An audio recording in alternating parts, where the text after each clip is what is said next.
You need something to drink? You need something to drink? Oh yeah. In dryland cultivation of this paddy, it was practiced in ancient times in Sri Lanka as well.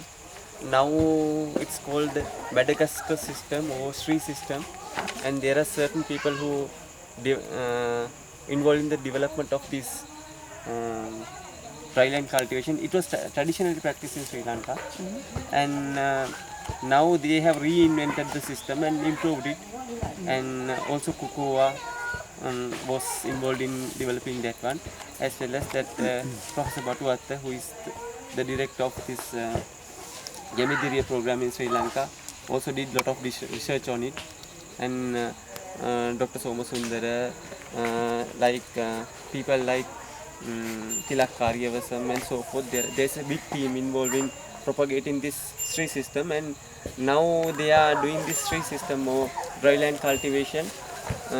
The certain differences are there, but they are practicing it in places like Tamil Nadu, Kerala, Malaysia, India, Madagascar, and so forth, and also in Japan.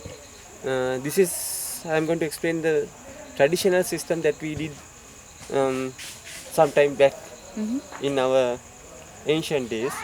What we did is that first of all we have to select a place where we can do dryland cultivation of this paddy. To select such a place, you have to select a place where there is a lot of grass growing.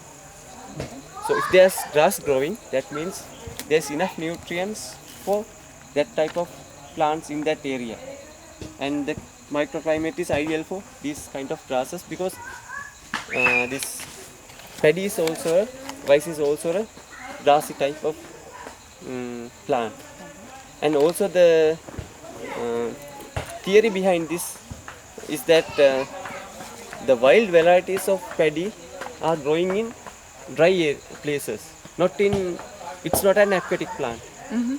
So they researched into it, and we don't know how it got into this wet cultivation. The thing is that now it's very popular to do it in wet cultivation, but it consumes a lot of water, and there are some problems in doing that.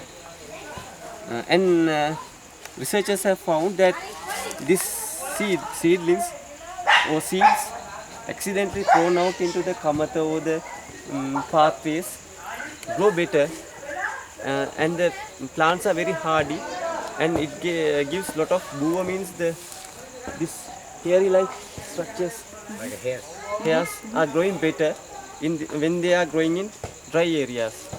So when the paddy is growing in these watery places, wet places, lot of moisture is there, the plant is not so hardy. It can't withstand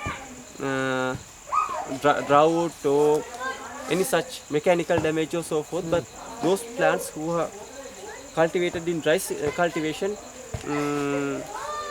usually are much more hardy, and because of that the stem is so hardy, as well as the leaves are so hardy, so pest infestations are less. And after we select certain place like which is suitable for this kind of dryland cultivation, traditionally what we did is that we have to place our thumb like this and remove part of the grass. Traditionally you do it like a round. Like a curve. Yeah, like a curve. Remove part of it. And also you keep it apart and remove part of the topsoil, because that is very fertile. And I am just doing it in a very smaller scale, but we should dig a bit. Like digging soil, we will place it in the other side. And what we should do is that we should take this grassy part, and it's better to crush it well. And traditionally we used to add some cow dung. In traditional practice it's said that it's better to add some cow dung, and also some humus material is okay. and this ball is going inside.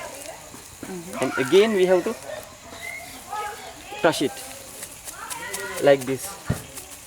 And first we put this part of the soil, and then we cover it with the topsoil.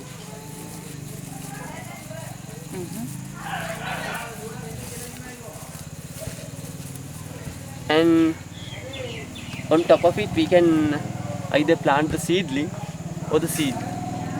The thing is that the thing is that we are removing a certain amount of plants from this area, so that means it is good microenvironment for growing these plants, and there's enough nutrients for growing that amount of plants in that area. By removing that, so our seedling will have an opportunity to utilize the amount of nutrients that have been used by those previously removed plants. And also we just crush some of these plants, so it will add nutrients, and it's a process of natural way of easy way of making compost. So when the roots are developing, the composting starts off, and we shouldn't dig it too deep. And when the compost is being made, the roots can go easily into it. And the thing is that this composting material can be absorbed into the roots very easily, and it will be easier for the rooting. And it is a gradual process, so gradually nutrients and composting is made, as well as that plant is utilizing it in a gradual way. And another thing is that there is a theory called synergy. If there is lot of grasses around it, it will be those plants or the grasses around it will support that plant. It was a theory like in forest there is a synergy. So other plants in the forest help out those plants who are coming up. As well as that there are certain types of rice which is much more suitable for this kind of dry cultivation, like Mavi. Mavi is better, I mean it's a long term Mavi. It's a type of rice, and also those kinds are, I mean, they have a bigger lifespan. Those ones who are having a very short lifespan, it's, I mean, doesn't grow that much well in these conditions. And the thing is that after planting it, if you plant a small seed, you have to wait for some time. But if you plant a seedling, you can cover it with mulching, as well as that after the seedling comes up to a certain level, we can completely cover these grasses with mulching. So there's in dry cultivation of rice, mulching is extremely important, and it preserves the moisture and ensures that enough nutrients get into the seed or the plant. And in this system, lot of shoots are coming up. So in certain areas, when we did in Puttalam, there were instances where there were like sprouts, 20-30 sprouts came out of one seed. So by planting one seed, here in wetland cultivation we get one plant and one but the thing is that in this kind of a cultivation we get lot of sprouts, so we get lot of plants. That's why we have to keep a distance, but the distance is only an imaginary. Usually between two plants we should keep 2 meters. That's then only an guideline, because nature is the best farmer, and it doesn't care about the distance. Everybody here was asking what is the distance between two plants, but in a forest, rainforest like Singharaja, nature has planted haphazardly, and there shouldn't have to be a pattern as well. The nature will find the pattern. If you plant a plot, some plants will die, and the pattern that is most suitable to that place will be there automatically. We don't have to care a lot about these patterns and the distances, so the nature will find the best solution.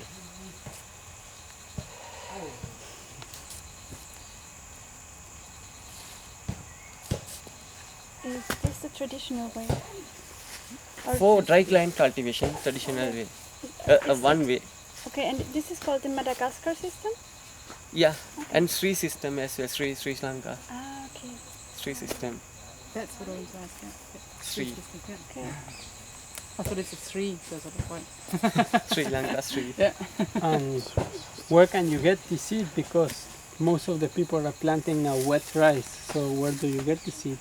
Those wet varieties can be planted the same way. And also, there's enough Mavi and most of these, as I said that the traditional or the wild variety is not an aquatic plant, so you can use it. They grow better here than in It just wetlands. gets stronger. Yeah. And also there's another theory like there are about 32 species of insects in Sri Lanka and only the harmful ones are about 7. And we are Insects support. that go on rice. Yeah. No. Everywhere in total Sri Lanka, there are like those who affect the major ones.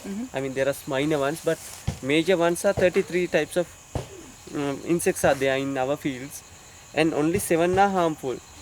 So when you do this kind of a cultivation, the 7 of the harmful ones are those ones who are exogenous or coming from foreign countries, are automatically controlled by the rest of the insect. So especially the ants. That's what I was telling in the program also. Ants just help a lot in this controlling of these pests because they eat out the eggs and the larvae, and it will be very difficult for these typical pests to go from one plant to another because lot of mulching is there, and here there is lot of grass at the very beginning. So that's why we are leaving some of these grasses. So at the when the shoots are very young, it's very difficult for them to go between 1 or 2 plants. They will be attracted to the bigger grassy plants more.